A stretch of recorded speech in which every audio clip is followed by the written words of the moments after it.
Yo, what's up guys, Vhosythe here and welcome back to another video. I'm finally back from Ireland and I have been so keen on getting this out, but I've been so busy.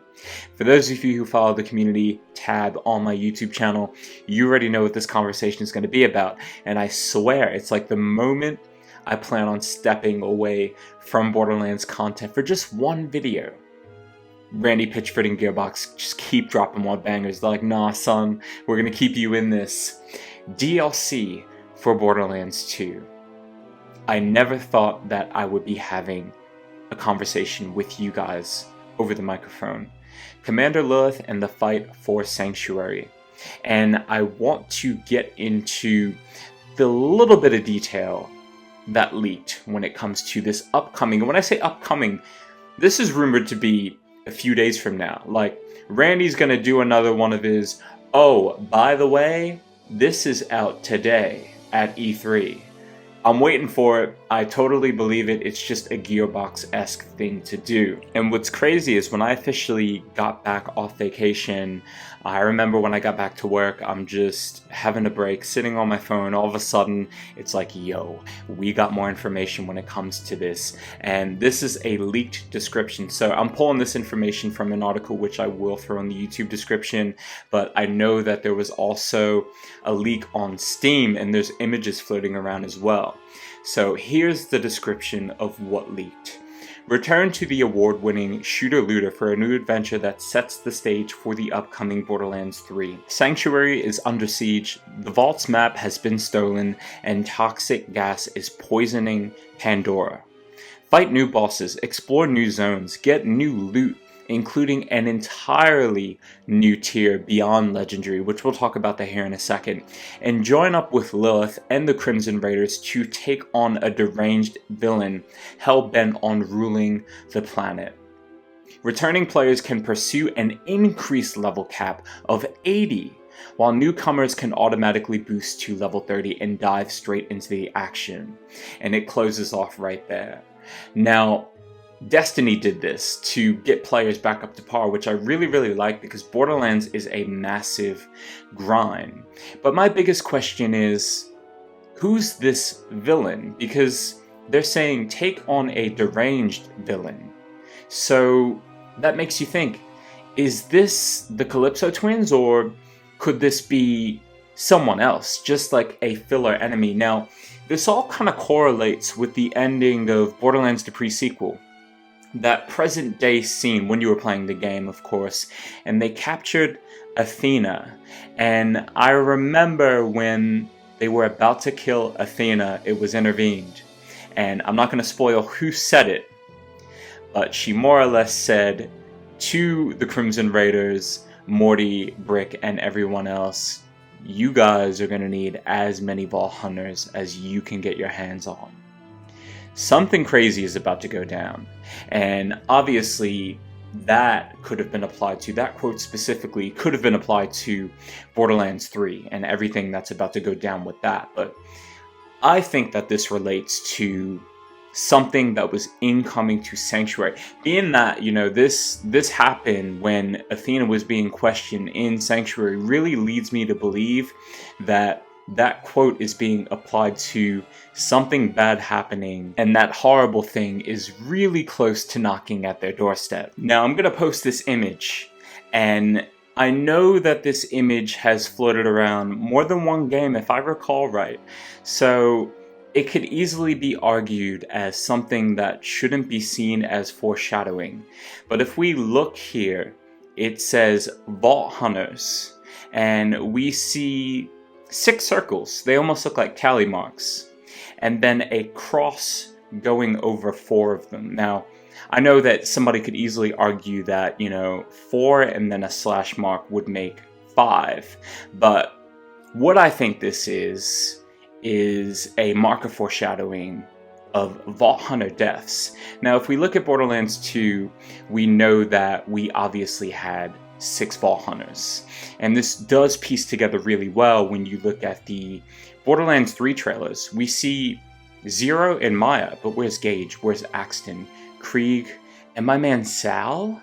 So this is what I was going to propose before I discovered this article I think somewhere along the timeline of this DLC, some of those heavy hitters, especially my man Sal, they're gonna go down guns blazing, trying to keep Sanctuary up, standing, and helping people escape.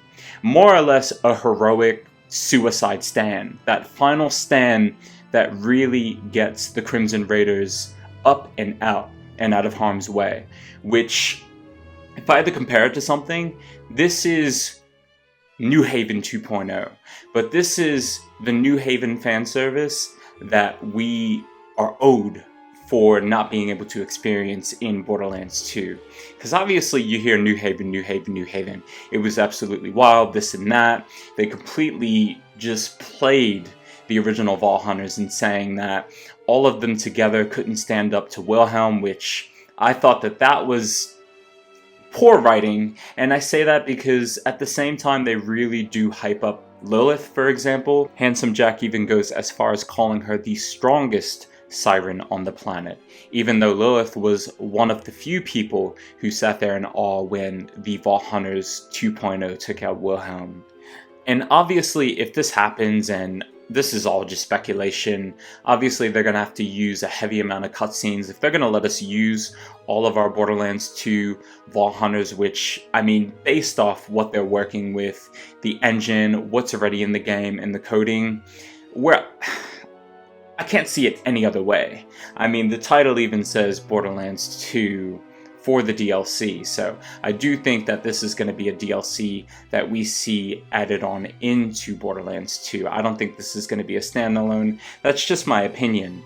But I want to touch on, I mean, outside of the hype and just this build up to this darkness that's looming and this potential massacre that's coming, because you got to remember that not only are some Vault Hunters missing, but there are also some support characters that, if they're gone, I'm going to be heartbroken. I think we're going to get torn apart by this DLC. You know, we're going to get hit in the feels so hard that going into Borderlands 3, I think that they want to install that hate factor to the Calypso twins. That's what made Handsome Jack so amazing, you know, whether you want to criticize it or not. Killing off characters, and I'm not saying just doing it to do it, but doing it to create meaning, to create hate. And it's a good hate. You look at this villain and you say, he's a quality villain. I think this DLC is going to be the push that gives us the first negative view on the Calypso twins, because when you look at them now, you really don't know what to think. I mean, me personally, I find it really hard to take them serious, so hopefully this DLC really does bridge that gap, not just to Borderlands 3, but it sheds more light over the Calypso twins as well, if they're included in this, which, I mean, I could imagine that they are. So now, going back to what we read in the article, a rarity above Pearlescent. I want to give this YouTuber some shine. He's been doing his thing, grinding like crazy, so the information that you're hearing from now on has all been through him and just things that I've learned by watching his videos. SupMatto has leaked a lot. He's like a time teller, if you will, but he has his sources, and those sources have proven to push out and provide valid information. A rarity above Pearlescent. We are getting rainbow rare weapons, like the Pokemon cards. Now, these weapons, I hope, really redeem the quality of the Pearlescent weapons in Borderlands 2. It would be nice if they could buff those Pearlescent weapons, just now thinking about how they're touching on Borderlands 2 again, but they could also do justice by putting out these rainbow rare weapons and making the rarity of them like something one of a kind. Like, carrying this weapon, you're saying to yourself, I really earned this one. You know, I've grinded and I've gone through just so much, and looking back, I'm finally wielding one of these. You know, not speaking on orange weapons, I feel like I haven't felt that way when it comes to what's supposed to be the absolute elite tier. In this case, speaking on Pearlescent weapons, since I got the opportunity of holding and using the Cobalt Tsunami back in Borderlands 1. So again, I think Gearbox is going to do us justice here, but not only do they have the challenge of rolling these weapons in, they're also increasing the level cap to 80, or at least that is the apparent rumor through these leaks. So we will have to refarm our weapons again, which I am okay with. And from what I've heard personally, this expansion is supposed to be big enough to hold us over until Borderlands 3 comes out.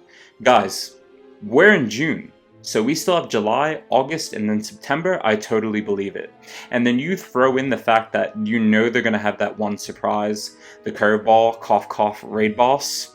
And looking at some of the pictures that SupMatto leaked, and I'll link the YouTube video so you guys can go ahead and browse them. I might even include them here as well. It's like some sort of floral attack is going on all throughout. I'm going to go as far as saying Pandora. We don't know exactly, or at least me, myself, I can't tell exactly where this is happening. But I wouldn't be surprised if the raid boss was this crazy, vicious, floral plant creature. But it would be cool. So hopefully there are some new enemy AI silhouettes that, you know, they haven't used before and have added to the game, which with this texture update, I'm not a game developer by any means. I could imagine that they're gonna roll some new stuff in, but I'm super excited. I'm so excited. And please, please, please let me know what you guys think, because I'm excited to talk to you about all this. More Best of Borderlands. I'm not done with Borderlands 2 yet. I still got more characters to do, but this DLC, like Tiny Tina's coming back. I'm gonna stop it there, guys. Please, if you enjoyed this one, leave a like, and please, let's speculate and talk about it down below. I mean, E3's in a few days, and I know a lot of you are saying, I'm surprised you're even putting this video out at this point, but I really wanted to express my excitement and at least get that information out there and keep up on my promise, because I did say that I was going to put this out. So thank you guys so much for watching. This has been Vhosythe once again. Later.